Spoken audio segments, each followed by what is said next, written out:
പൊങ്കൽ കഴിഞ്ഞതിന് ശേഷം പിന്നെ വേറെ വീഡിയോസും കാര്യങ്ങളൊന്നും എടുത്തില്ല. അന്ന് രാത്രി പ്രോഗ്രാം കരോക്കെ ഗാനമേളയും ഡാൻസും ആയിരുന്നു. അപ്പോൾ നമ്മുടെ അടുത്തുള്ള പിള്ളേർ തന്നെയാണ് കളിച്ചത്. അതിനുശേഷം ഞാനും ചേച്ചി ഓരോ പാട്ടും പാടി. പ്രോഗ്രാമൊക്കെ കണ്ടു കഴിഞ്ഞ് വീട്ടിൽ വന്നതിന് ശേഷം നല്ല മഴയായിരുന്നു. ഞാനും പൂപ്പിയും കൂടാതെ സിറ്റൗട്ടിലിരുന്ന് മഴ ആസ്വദിക്കുകയായിരുന്നു. പിറ്റേ ദിവസം രാവിലെ ഉത്സവമാണ്. അപ്പോൾ രാവിലെ ആനയെ സ്വീകരിക്കാൻ എല്ലാവരോടും പോയി ആനയെ കൊണ്ടുവന്നു. ചെറിയ രീതിയിൽ മഴ പൊടിക്കുന്നുണ്ടായിരുന്നു. ഞാൻ കുളിച്ചിട്ട് നിൽക്കുകയാണ് അമ്പലത്തിലേക്ക് പോകാൻ വേണ്ടിയിട്ട്. അമ്പലത്തിൽ പൂജ നടക്കുന്നുണ്ട്, അപ്പോൾ അത് കാണണം. അപ്പോൾ ഞാൻ കുളിച്ചിട്ട് ഇറങ്ങി വന്നപ്പോഴാണ് ആനയെ കൊണ്ടുവന്നത്. അതിനുശേഷം ഞാൻ അമ്പലത്തിൽ പോയി പൂജയും കാര്യങ്ങളും എല്ലാം കണ്ടു. മഴയാണെങ്കിലും അത്യാവശ്യം ആളുകളൊക്കെ ഉണ്ടായിരുന്നു. കുറച്ച് നേരം അവിടെ ഇരുന്ന് പൂജയും കാര്യങ്ങളൊക്കെ കണ്ടതിന് ശേഷം പിന്നെ വീഡിയോസ് ഒന്നും എടുത്തില്ല.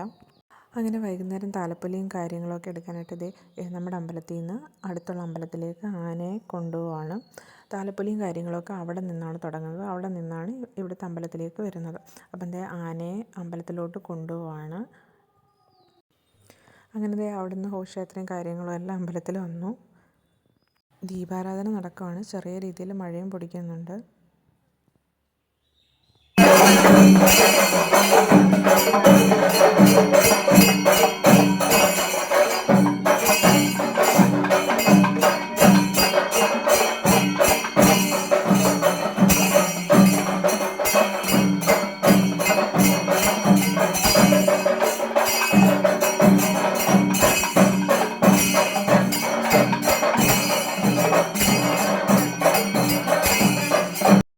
അങ്ങനെ ഉത്സവം കഴിഞ്ഞു.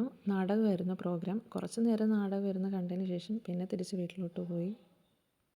അവസാനം ഈ മലയുടെ അടിവാരത്തെത്തിയ ചേരമാൻ പെരുമാളെന്ന ചക്രവർത്തിയ തകർന്നു കിടന്നിരുന്ന ക്ഷേത്രം പുനർനിർമ്മിച്ച് തന്റെ രാജ്യത്തിന് ഭഗവാന്റെ കാവലുണ്ടാകണമെന്ന ലക്ഷ്യത്തോടെ മലയാള ദേശ